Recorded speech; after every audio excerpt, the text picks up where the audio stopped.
Hi friends, welcome to my channel.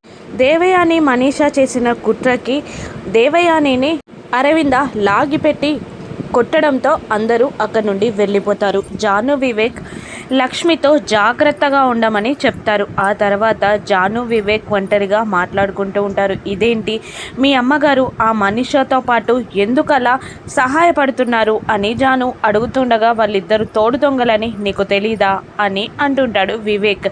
అది కాదు, మీరు బగ్ ఫిక్స్ చేస్తానని స్మార్ట్ వాచ్ తీసుకెళ్లారు కదా, ఏమైందా పని అని అంటుండగా, ఈరోజు రేపో వచ్చేస్తుంది. ఆ తర్వాత మనీషా అమ్మల ప్లాన్స్ మనకు తెలిసిపోతాయి.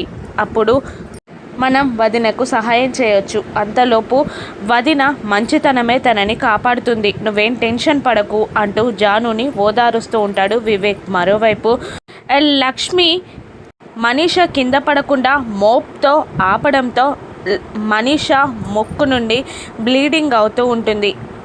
అది కాటన్తో క్లీన్ చేసుకుంటూ ఉంటుంది మనీషా. మరోవైపు అరవింద కొట్టిన చెంపదెబ్బకి కాపుడం పెట్టుకుంటూ ఉంటుంది దేవయాని. ఇక దేవయాని ఫ్రస్ట్రేషన్గా ఇలా అంటుంటుంది, నీ సవతి నిన్ను కొడితే నా అక్క నన్ను కొట్టింది, ఈరోజు మనం లేచిన టైం బాగాలేదు అని అంటూ ఉంటుంది దేవయాని. ఇక మనీషా లేదు, ఆ లక్ష్మి కావాలనే ఇదంతా చేసింది అని అంటూ ఉంటుంది.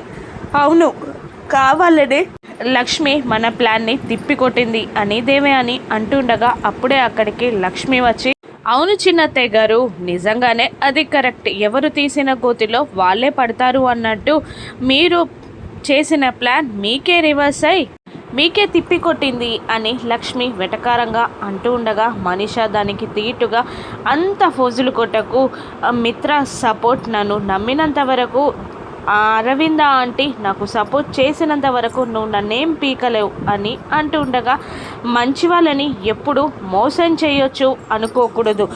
నీ చేతిలో ఒకరు మోసపోయారు అంటే అది వాళ్ళ తెలివి తక్కువతనం కాదు, నీపై వాళ్ళకున్న నమ్మకం. ఒక్కసారి దాన్ని దాటి చూస్తే నువ్వు ఏంటో వాళ్లకు తెలుస్తుంది. ఇంకొకసారి ఇటువంటి ప్రయత్నాలు చేస్తే ఖచ్చితంగా నా రియాక్షన్ ఇలాగే ఉంటుంది అని లక్ష్మి అంటూ ఉండగా, చేస్తా, ఖచ్చితంగా ఇటువంటి పనులే చేస్తా అని మనీషా అంటుంటుంది. నాకు తెలుసు నువ్వు అటువంటి పనులే చేస్తావని తెలుసు, నీ గొయ్యి నువ్వే తవ్వుకుంటావని కూడా తెలుసు, అందులో నువ్వే పడి చేస్తావని కూడా తెలుసు, నువ్వు నన్ను ఇంటి నుండి గెంటేదానికి ఎంత నీచానికైనా దిగజారుతావని కూడా నాకు తెలుసు అని లక్ష్మి వార్నింగ్ ఇస్తూ ఉంటుంది.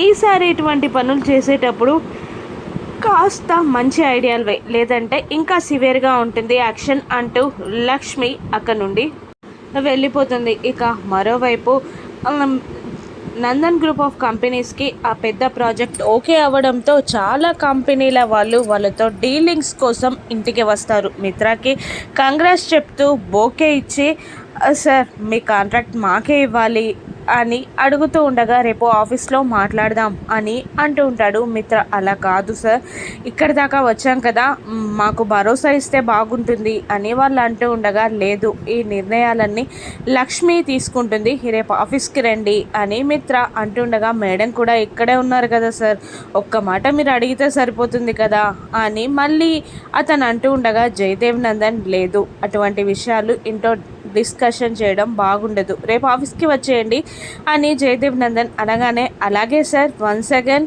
కంగ్రాట్స్ చెప్పి వాళ్ళు వెళ్ళిపోతారు. ఇక దూరం నుండి మనీషా దేవయాని ఇదంతా గమనిస్తూ, నువ్వేమో లక్ష్మిని ఇంటి నుండి గెంటేయాలని చూస్తుంటే వాళ్ళేమో లక్ష్మిని ఆకాశంలో కూర్చోబెడుతున్నారు, చూసావా, ఏ నిర్ణయం అంట లక్ష్మి తీసుకోవాలంట అని దేవయాని వెటకారంగా అంటుండగా, ఒక్కసారి నాకు ఛాన్స్ వస్తుంది, అప్పుడు మిత్ర మొత్తం నా వైపే తిరుగుతాడు అని మనీషా అంటుండగా, అది ఆ టైం ఎప్పుడు వస్తుందో ఏంటో అని వెటకారంగా అంటుంటుంది దేవయాని. ఇక అప్పుడే ఆ ప్రాజెక్ట్కి సంబంధించిన మేనేజర్ అక్కడికి వస్తాడు. లక్ష్మి అని మిత్ర అరుస్తాడు. ఏంటండి వస్తున్నా అంటూ లక్ష్మి అక్కడికి వస్తుంది. ఇక ఆ మేనేజర్ ఒక ఫైల్ని లక్ష్మికి చూపిస్తూ, మీరు అప్లై చేయమన్నవి అన్నీ అప్లై చేసేసాను, అన్ని అప్రూవల్స్ కూడా వచ్చాయి, అంతేకాదు సెంట్రల్ మినిస్టర్ గారు కూడా రేపు ఏప్రిల్ 10న ఆవిష్కరణకు మంచి రోజు చూశారు అని అంటుండగా, ఓకే, నువ్వు దగ్గరుండి ఆ పనులన్నీ చూడు అని చెప్పి మిత్రతో సైన్ పెట్టించి తను కూడా సైన్ పెట్టి ఆ ఫైల్ని అతనికి ఇచ్చేయగా ఆ మేనేజర్ మిత్రతో కూడా మీరు రేపు ఆవిష్కరణకి కంపల్సరీ రావాలి అని చెప్పి వెళ్ళిపోతాడు. అలాగే అంటాడు మిత్ర. మరోవైపు రూమ్లో జయదేవ్ నందన్ ఏదో కాల్ మాట్లాడుతూ ఉండగా అక్కడికి అరవింద వస్తుంది. ఇక అరవింద ఏప్రిల్ 10న తిథి త్రయోదశి అని గమనించి, ఏవండి ఆ రోజు ఆవిష్కరణ మొత్తం క్యాన్సిల్ చేసేయండి, ఏ పార్టీ వద్దు అని అరవింద అంటుండగా, అది సెంట్రల్ మినిస్టర్ నుంచి ఆర్డర్, ఇప్పుడు కట్ చేయడం కుదరదు, ఇప్పుడు మనం ఆపేస్తే ప్రాజెక్ట్ పోతుంది, కోట్ల రూపాయలు లాస్ వస్తుంది అని జయదేవ్ నందన్ అంటూ ఉండగా, నాకు మిత్ర కన్నా ఎక్కువగా ఏదీ లేదు, అది ఆ రోజు ఏప్రిల్ 10th త్రయోదశి, ఆ రోజు మిత్రకి ప్రాణగండం అని అనగానే అప్పుడే కాఫీలు పట్టుకొని వచ్చిన లక్ష్మి మిత్రాకి ప్రాణగండం అనగానే కప్పులని చేజారుస్తుంది. అవి కింద పడిపోతాయి. ఏంటత్తయ్య గారు ఏం మాట్లాడుతున్నారు అని లక్ష్మి అనగానే, ఇక మిత్రాకి ప్రాణగండం ఉంది, ఈసారి మిత్రాని ప్రాణగండం నుండి నువ్వు కూడా కాపాడలేవు. ప్రతి త్రయోదశి నాడు మిత్ర ప్రాణగండానికి దగ్గరవుతూ ఉంటాడు. మొన్న నీకు జరిగిన యాక్సిడెంట్ కూడా దానికి సంబంధించిందే. మిత్ర రక్తం పంచుకు పుట్టిన ఆడపిల్ల మృత్యుంజయ హోమం జరిపిస్తేనే తప్ప గండం తప్పదు. అందుకే నేను మనీషాని కోడలుగా కావాలి అన్నాను, మనీషా కడుపులో ఉన్న ఆడపిల్ల కావాలి అన్నాను అని అంటూ ఉంటుంది అరవింద. ఇక లక్ష్మి ఇవన్నీ నాకెందుకు చెప్పలేదు అని అనగానే, ఏం చెప్తాం, నువ్వు జానుకి గర్భసంచి దానం చేసి నీకు ఆ భాగ్యం లేకుండా చేసుకున్నావు అని అరవింద అంటూ ఉండగా, నువ్వు నీ చెల్లెలి కోసం త్యాగం చేసావు కదమ్మా, అందుకే చెప్పలేకపోయాం అని అంటూ బాధపడుతూ ఉంటారు. ఇక మిత్రాన్ని గండం నుండి ఎలా కాపాడాలి అని లక్ష్మి టెన్షన్ పడుతూ ఉంటుంది. మరోవైపు మిత్ర పిల్లలతో దాగుడు మూతలు ఆట ఆడుతూ ఉండగా, ఇక మిత్రకంతకి కళ్ళగంతలు కట్టి వాళ్ళు పరిగెడుతూ ఉంటారు. పిల్లల్ని పట్టుకోవడానికి చాలా ట్రై చేస్తాడు మిత్ర, కానీ పిల్లలు దొరకకపోవడంతో తను కింద పడుతున్నట్టు యాక్టింగ్ చేస్తాడు మిత్ర. అప్పుడు లక్కీ వచ్చి మిత్ర కింద పడకుండా తన చిట్టి చేతులతో అడ్డుకుంటుంది. డాడీ అని అంటూ అరుస్తూ ఉండగా తన కళ్ళగంతలని తీసేస్తాడు మిత్ర. నువ్వు పడిపోయేవాడివి, జాగ్రత్తగా ఉండాలి కదా అని లక్కీ అరుస్తూ ఉండగా, మీరు నాకు దొరకలేదు అందుకనే ఇలా చేశాను, నేనేం పడిపోలేదు అని మిత్ర అంటూ ఉంటాడు.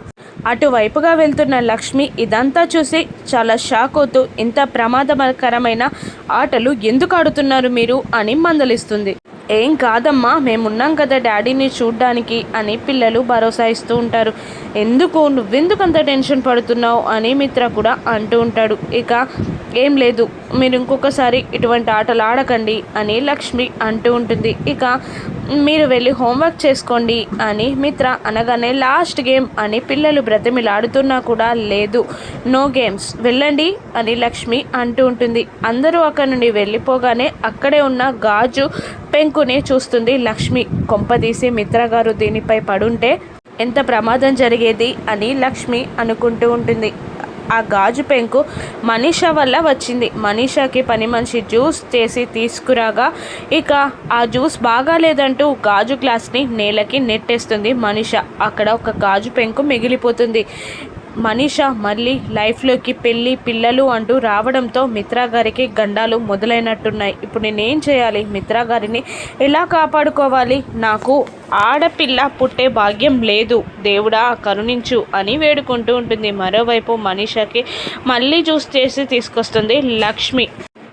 మిత్ర అటువైపుగా వెళ్తుండగా మనీషా పిలిచి కూర్చోమని పిలుస్తూ, మన బేబీ నీతో మాట్లాడాలి అంటుంది అని అంటూ, బేబీ మీ డాడీ వచ్చారు మాట్లాడు అని అంటూ ఉంటుంది. మిత్ర కాస్త అసహనంగా ఉంటాడు. ఇక మనీషా ప్రెగ్నెన్సీ కూర్చి లక్ష్మి ఏ విధంగా బయట పెడుతుంది, లక్కీ తన కన్న కూతురని, మిత్రాకి ప్రాణగండానికి పరిష్కారం లక్కీ అని ఎప్పుడు తెలుసుకుంటారు, రాను నెక్స్ట్లో చూద్దాం. Thank you for watching.